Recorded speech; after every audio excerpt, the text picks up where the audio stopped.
necesitamos estudios que nos lo confirmen, y aquí les traigo yo dos estudios que confirman que el OSDI es un estudio bastante adecuado, que es confiable y que está validado. Sin embargo, el que yo les entregué es un estudio, es una validación en español del OSDI que se hizo en inglés. O sea, yo no lo puedo traducir yo y decir que ese es el estudio. Entonces necesito yo hacer un estudio de validación de mi cuestionario, que por suerte ya lo hicieron.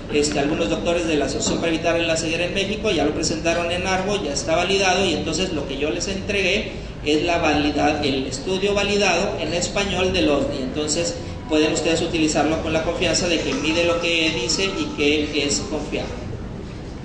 Y ahorita nos decía, pues el interrogatorio es importante. Entonces, ¿qué tenemos que preguntarle a un paciente que tiene ojo seco, en el que yo creo que puede tener algo más? Les traigo estas tres enfermedades porque son las enfermedades autoinmunes más frecuentes. Sin embargo, esto puede variar entre paciente y paciente. Todas comparten la fatiga, las artralgias, las mialgias, la debilidad y la artritis. Y hay algunos datos que van a diferenciar una de otra. Por ponerles un ejemplo, pues ustedes conocen ya el clásico rigidez matutina, que dura más de 1 hora en las manos, que es típico de la artritis reumatoide. O la fotosensibilidad en alas de mariposa, que es típico del lupus eritematoso sistémico.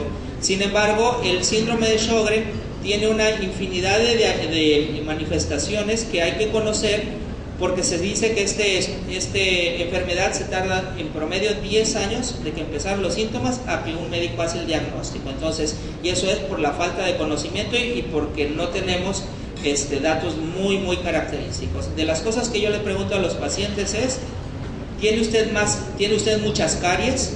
¿Ha perdido piezas dentales? Parecería algo que no debe de suceder, pero como hay pérdida de la saliva nos ayuda a contrarrestar las infecciones, y entonces frecuentemente estos pacientes tienen eso. Otra cosa que les pregunto es que si tienen que tener un dulce siempre en la boca, y ellos dicen que sí, que les gusta el chicle o que les gusta, y generalmente no es eso, es que necesitan algo que estimule la producción de saliva, porque si no tienen la boca seca. La tercera pregunta que les hago es: ¿puede usted o necesita tomar líquidos para tragar alimentos sólidos? Y muchos dicen que se atragantan si no toman agua cuando están comiendo, y eso también es un síntoma sugestivo de falta de salivación, que puede ser por síndrome de Sjögren.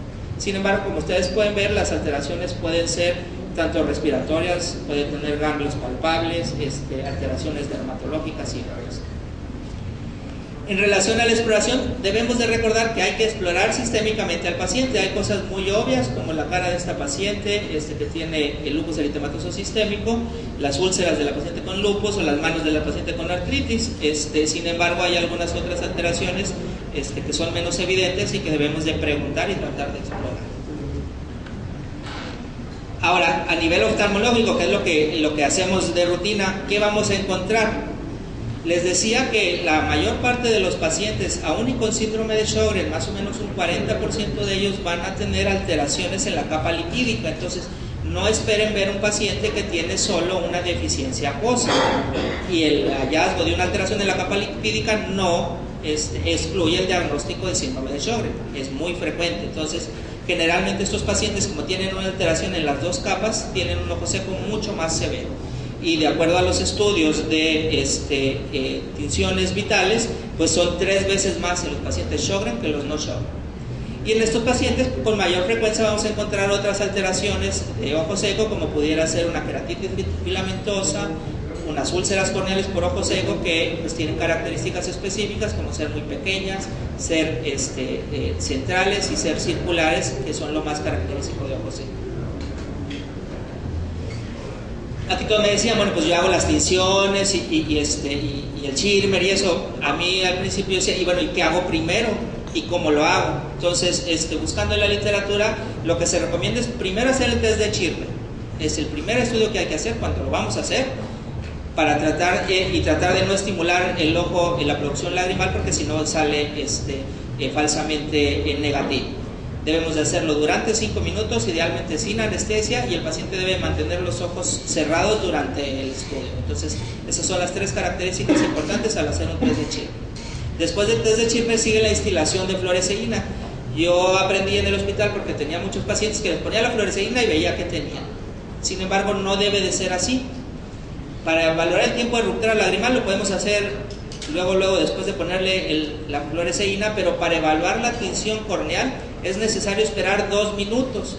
Si no lo hacemos así, muchos pacientes se nos van a escapar porque todavía hay mucha humectación por la lágrima, por la gota que pusimos nosotros con el test de Schirmer, y no nos dejan demostrarse bien las alteraciones de la córnea. Entonces debemos de tomarle el tiempo de ruptura lagrimal, esperar 2 minutos, tomar las tinciones de la córnea.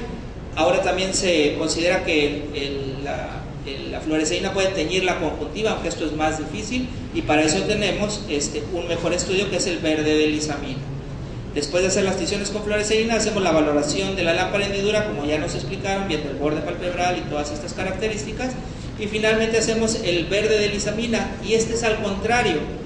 Ponemos el verde de lisamina y tenemos que evaluarlo de manera simultánea o rápidamente, porque si nos esperamos 2 minutos, aunque el paciente tenga una tinción, no va a salir. Entonces al contrario que la fluoresceína, debemos de hacerlo luego.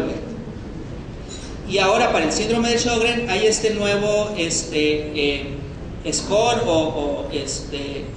para medir la tinción ocular, que es el SICA score, que si alguien lo quiere también se lo puedo facilitar, y esto ya se ha demostrado que tiene una alta sensibilidad para los pacientes con síndrome de Sjögren, y en el estudio que les pongo ahí, que es un estudio multicéntrico de pacientes con síndrome de Sjögren, pueden ver que hay una diferencia importante entre el score de los pacientes que tienen Sjögren y los que no tienen, y también pueden ver ustedes que los pacientes tienen alterado también el tiempo de ruptura lagrimal, lo que nos habla de que hay una alteración en la capa lipídica, y el OSDI, que es más severo que en los pacientes no Sjögren. Sin embargo, a veces nos frustramos porque viene el paciente, y a mí me acaba de pasar hoy un paciente que no la pude callar en 15 minutos de las molestias que tenía de ojo seco, y me decía, y es que me muele esto, y es que no veo, y de repente parpadeo mejor, y es que me arde, y es que no sé qué, no sé qué.